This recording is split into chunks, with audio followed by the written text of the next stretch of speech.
You're trying to divert our attention.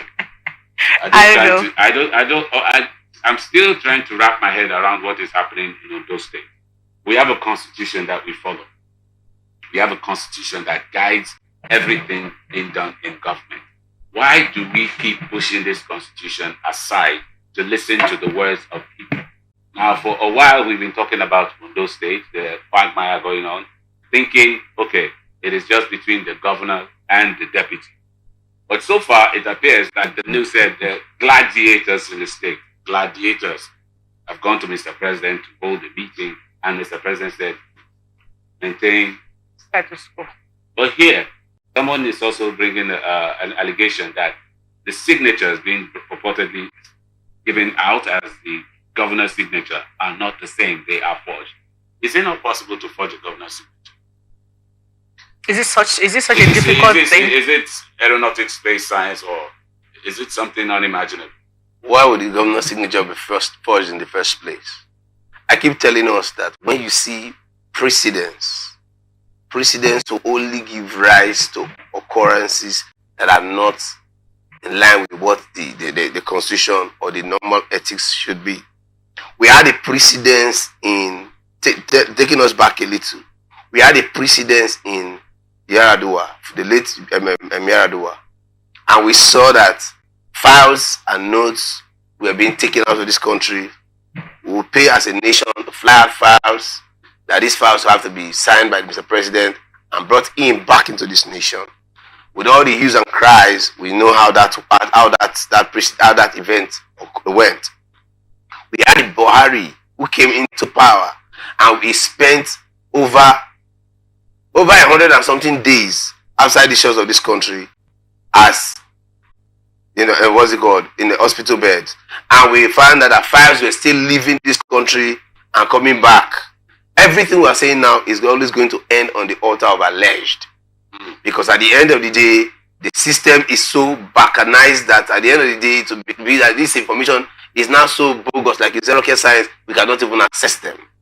In the midst of all of this, we have seen that other nations, for the fact that the president is even just going under the blade for an hour or for 2 hours, power is transmitted.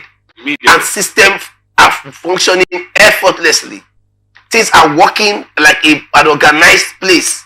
You're talking about showing the constitution aside. Does that constitution not talk about the transmission of power? Does that constitution not clearly explain how and why power should be transmitted? Okay, president went on vacation. He's going on vacation. It's his personal vacation. Power should be transmitted effortlessly, seamless. It's not supposed to become news.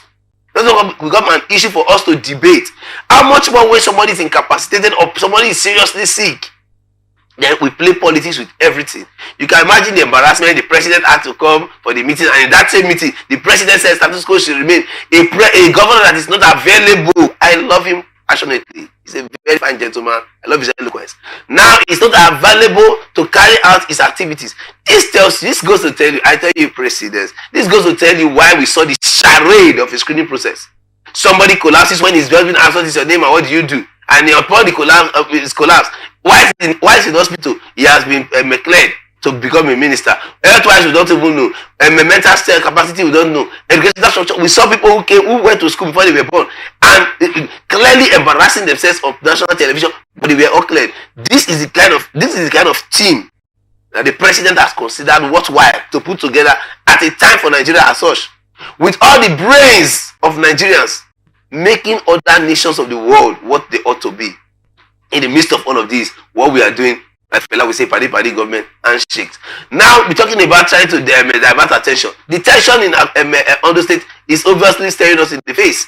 Whether we like it or yes, there are people who believe it's not about, I don't even consider it being about loyal to Governor Akeredolu. It's about because too many people come into politics or come into power or for political gains and political patterns without following processes. Now they come into power forgetting that there's something called transition of power and forgetting that there's something called system that should work. Now these persons are there because maybe they are a brother or a cousin or a direct appointee of the former governor, because it's not physically present, trying to be, you know what we talk, I'm lawyer. In the cause of being lawyer, most of us want to go over the board to become delinquent. At the end of the day, there's hostility within the system. And who is suffering it? The Ondo State people. Now I'm talking about 1,200 bags of rice to 18 local government. Now if you bring 1,200 bags of rice to Ule Uzoba, it will not even go to 5% of persons here. And it is making news. As a country, is this what we ought to do? Work out systems. We are talking about people. Listen, the Lagos state government had the effrontery to come out to say they're using 152 million to renovate the palace of the palace of the Oba of Lagos.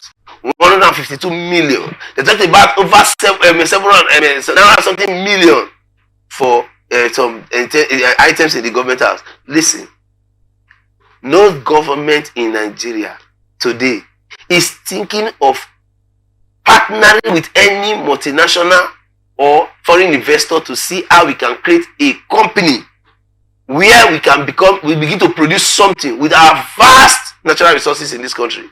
All people are thinking is about how they can share money, and they have funny people who are on their funny payrolls who come out to public space to come and spew the opinions and views of the Nigerian state.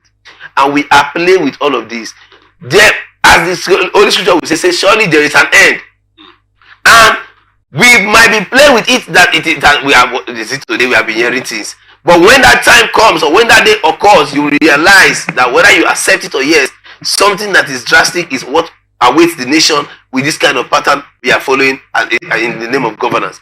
Right. Whether we like it or yes, this is an embarrassment to the Nigerian state in total, because we are like you said, they're trying to divert our attention from the serious issue of transmission of power that is already enshrined by the constitution, that should be done effortlessly when somebody is incapacitated or somebody is not able to carry out his function from the office that he exalted office he or she has been elected to. And I think it is a pitiable one for the people of Ondo at this point in time.